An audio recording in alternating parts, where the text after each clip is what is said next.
आज की इस वीडियो में हम अटल पेंशन योजना को एक्टिव कैसे करना है इसके बारे में बात नहीं करने वाले हैं। इसके लिए ऑलरेडी हमने एक वीडियो बनाया है कि आप सेंट्रल बैंक ऑफ इंडिया की नेट बैंकिंग से इसे कैसे एक्टिव कर सकते हैं। वो वीडियो देख के आप डायरेक्टली नेट बैंकिंग से एक्टिव कर सकते हैं।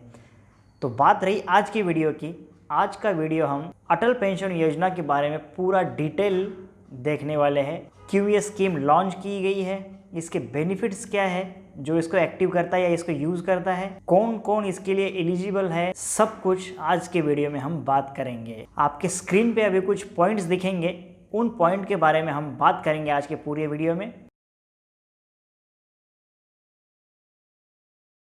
इसके अलावा आपके पास अगर कोई क्वेश्चन बच जाता है या फिर आपको कोई डाउट रह जाता है तो आप हमें कमेंट करके ज़रूर पूछिएगा, आपके डाउट हम क्लियर करने की कोशिश करेंगे। NSSO ने भारत में 2011-2012 में एक सर्वे किया था। उस सर्वे में पाया गया है कि भारत में 47 करोड़ से भी ज़्यादा जो है अनऑर्गेनाइज्ड सेक्टर में काम करने वाले वर्कर या लेबर है, जो कि कुल लेबर वर्क फोर्स का 88% होता है। और इन्हीं अनऑर्गेनाइज्ड सेक्टर में काम करने वाले इस वर्क फोर्स या लेबर लोगों को पेंशन मिल पाए, इसीलिए गवर्नमेंट ऑफ इंडिया ने 1 जून 2015 को अटल पेंशन योजना को लॉन्च किया। इस स्कीम के बेनिफिट्स की अगर बात की जाए तो सीधा सीधा आपको यही बेनिफिट्स मिलेगा। इसमें आपको 1000, 2000, 3000 एंड 4 and 5000 तक का पेंशन ले सकते हैं आप। इसमें से आप पे डिपेंड करेगा कि आप कितना कंट्रीब्यूशन देना चाहते हैं। इसमें उसी के मद्देनज़र रख के आपको पेंशन दिया जाएगा। आप खुद इसको चूज़ कर सकते हैं कि आप कौन सा पेंशन प्लान सेलेक्ट करना चाहते हैं। अगर आप 5000 वाला करते हैं तो आपको 5000 रुपया पर मंथ का पेंशन मिलते रहेगा। APY स्कीम में सारे के अकाउंट होल्डर जो है वो एलिजिबल है। मतलब आपका बैंक में अकाउंट हो, आप APY को सब्सक्राइब या इस योजना का लाभ ले सकते हैं। बट हमने सेंट्रल बैंक का एक वीडियो बनाया है जिसमें आप ऑनलाइन उसको सब्सक्राइब या एक्टिव कर सकते हैं। उससे फ़ायदा ये होगा आपको कि बैंक में जाके आपको किसी भी प्रकार का डॉक्यूमेंटेशन वगैरह करने की ज़रूरत नहीं पड़ेगी। बट अगर आप इनकम टैक्स पेयर है या इनकम टैक्स पेड करते हैं तो आप इस स्कीम के लिए या ये इस योजना के लिए पात्र नहीं रहेंगे या एलिजिबल नहीं रहेंगे। इस अटल पेंशन योजना को आपको सब्सक्राइब करने के लिए आपका एज मिनिमम 18 ईयर्स कंप्लीट होना चाहिए और मैक्सिमम 40 ईयर्स आपका एज होना चाहिए। उससे ज़्यादा अगर एज होता है आपका 40 से ज़्यादा या 18 साल से कम होता है तो आप स्कीम के लिए एलिजिबल नहीं हो। इस स्कीम में आप सब्सक्राइब करने के बाद आपको मिनिमम 20 साल तक इस स्कीम में रहना पड़ेगा। यानी कि आप अगर 40वें साल में इसको ज्वाइन करते हैं इस स्कीम में तो आपको मिनिमम 60 ईयर्स तक, मतलब वही 40 से 20 साल के टाइम पीरियड तक आपको इसमें कंट्रीब्यूशन देना पड़ेगा। इसमें आपको मंथली कंट्रीब्यूशन देना है। उसके बारे में भी हम आने वाले पॉइंट्स में बात करेंगे। आपको डिटेल में समझाऊंगा कि किस एज पे आपको कितना कंट्रीब्यूशन देना ज़रूरी है। और लास्ट में हम ये भी देखेंगे इसमें कि आपको इस स्कीम में लेने से वाकई में कुछ फ़ायदा होता है या नहीं होता है। अटल पेंशन योजना जो है भारत के सभी सिटीजन्स के लिए लागू होती है। बट जो आपको एक्सेप्शन जो बताया मैंने आपको कि आप टैक्स पेयर जो है नहीं होने चाहिए, बट गवर्नमेंट ऑफ इंडिया का इस पे मेन फोकस जो है अनऑर्गेनाइज्ड जो लेबर या वर्कर्स है उन पे ज़्यादा इसका फोकस रहेगा।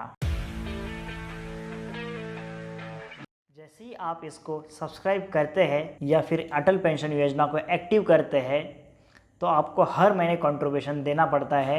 इसमें एक अच्छी सुविधा ये है, आपका जो लिंक इसके साथ सेविंग अकाउंट नंबर रहेगा, बस उसमें आपको सफिशिएंट बैलेंस रखना है। एक्टिवेशन होने के बाद हर महीने आपके अकाउंट से ऑटो डेबिट उतना पैसा हो जाएगा, जो कि आपको हर मंथ पैसा देने की या याद रखने की ज़रूरत नहीं पड़ेगी।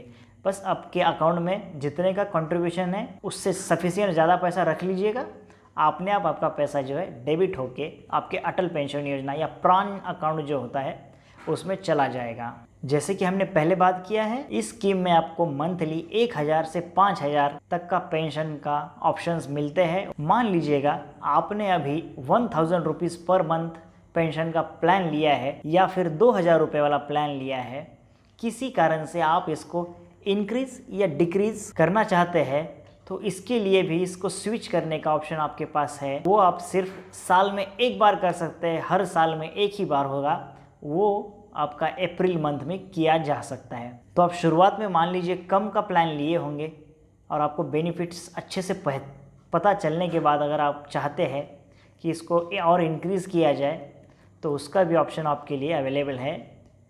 ईयर के अप्रैल मंथ में आप आपके बैंक से विज़िट करके इसको स्विच कर सकते हैं या फिर इंक्रीज़ भी कर सकते हैं। जैसे कि इसमें आपको हर मंथ में कंट्रीब्यूशन देना है।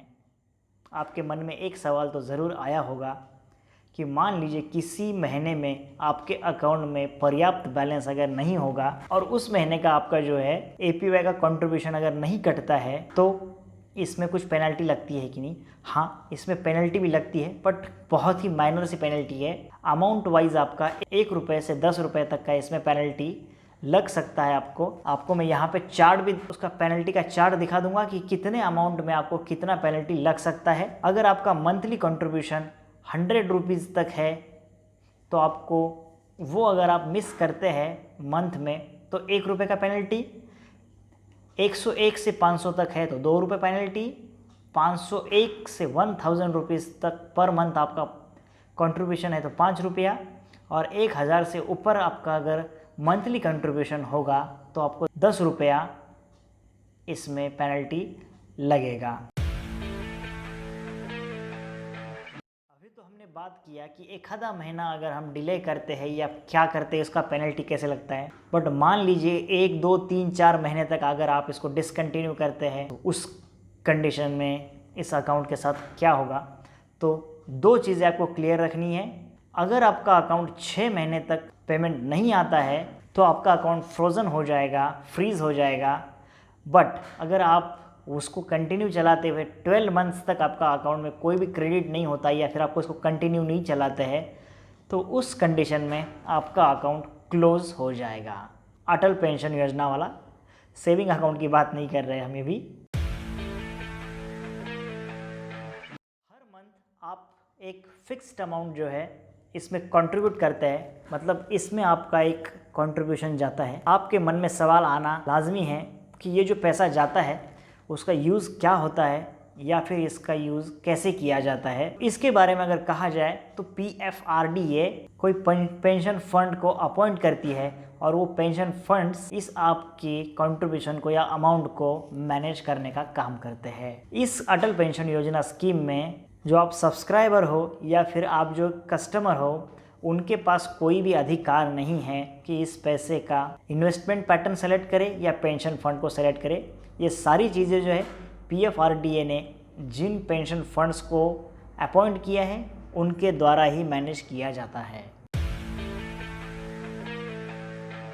जैसे ही आपका एज 60 साल होता है, आप आपकी बैंक में जाके रिक्वेस्ट सबमिट करोगे कि मेरा 60 साल हो चुका है और मेरा अटल पेंशन योजना से मिलने वाला पेंशन स्टार्ट किया जाए। और यदि अकाउंट होल्डर या फिर सब्सक्राइबर का डेथ होता है तो पेंशन का जितना अमाउंट है वो उसकी स्पाउस को पे किया जाता है। और एक कंडीशन में अगर सब्सक्राइबर और उसकी जो स्पाउस रहेंगे वो दोनों भी अगर डेथ होते हैं तो इस कंडीशन में जो नॉमिनी है उसके पास ये पैसा जाता है। सब्सक्राइबर की डेथ होने के बाद पूरा पैसा अगर आपने नॉमिनेशन दिया है तो नॉमिनी को दिया जाएगा, और अगर नॉमिनेशन नहीं है तो बाय डिफ़ॉल्ट आपके स्पाउस जो रहेंगे वही इसके डिफ़ॉल्ट नॉमिनी रहेंगे। अभी आपको मैं स्क्रीन पे एज और पेंशन कंट्रीब्यूशन का चार्ट दिखाने वाला हूँ। इससे आपको आइडिया आ जाएगा कि आपको 1000 से 5000 के बीच में आपके एज वाइज मंथली कंट्रीब्यूशन कितना आएगा, वो समझने में आसानी हो जाएगी।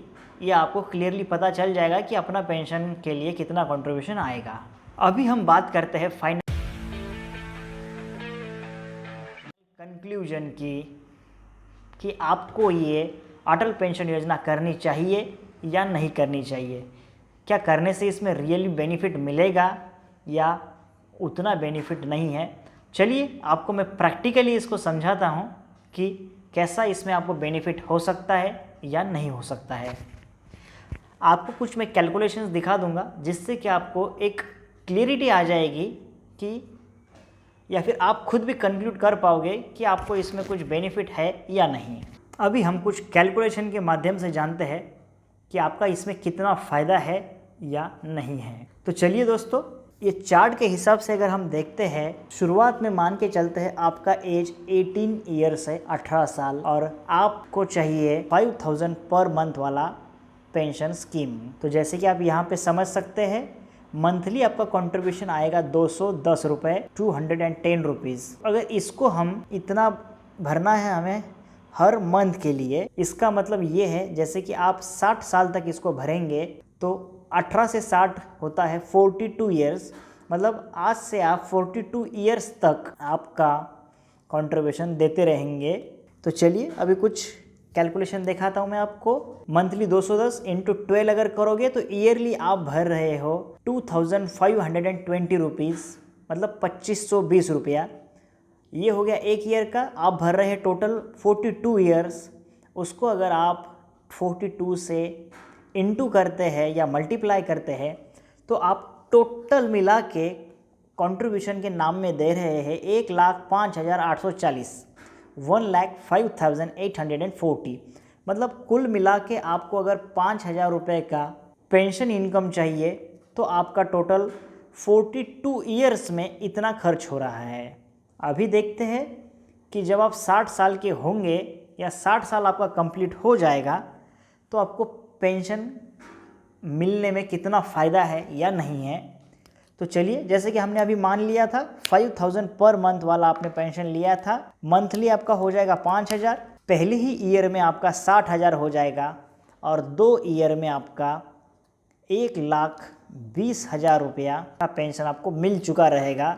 हालांकि आपने सिर्फ 42 ईयर्स में सिर्फ 1,05,840 रुपया भरे हैं। 60 साल के बाद अगर आप 5 साल तक पेंशन मिलता रहा आपको तो 3 लाख रुपया आपको पेंशन मिल रहा है। इसी तरह से आप इसके आगे के भी कैलकुलेशन कर सकते हैं, आपके एज वाइज और आपका जो पेंशन प्लान लेना है उसके वाइज आप खुद इसको डिसाइड कर सकते हैं कि आप कौन सा कंट्रीब्यूशन तक आप इजीली दे सकते हैं विदाउट एनी डिस्टर्बेंस। वहीं आप अगर 10 साल तक भी पेंशन का फ़ायदा उठाते हैं तो आपको 6 लाख रुपए का पेंशन मिल चुका रहेगा, जहां की आपकी कंट्रीब्यूशन अमाउंट सिर्फ 1,05,840 रुपया रहेगी। तो हमारे हिसाब से ये जो स्कीम है ये बिल्कुल करनी चाहिए जो अनऑर्गेनाइज सेक्टर में काम करने वाले वर्कर है, जिनको कोई पेंशन सुविधा नहीं मिलती है।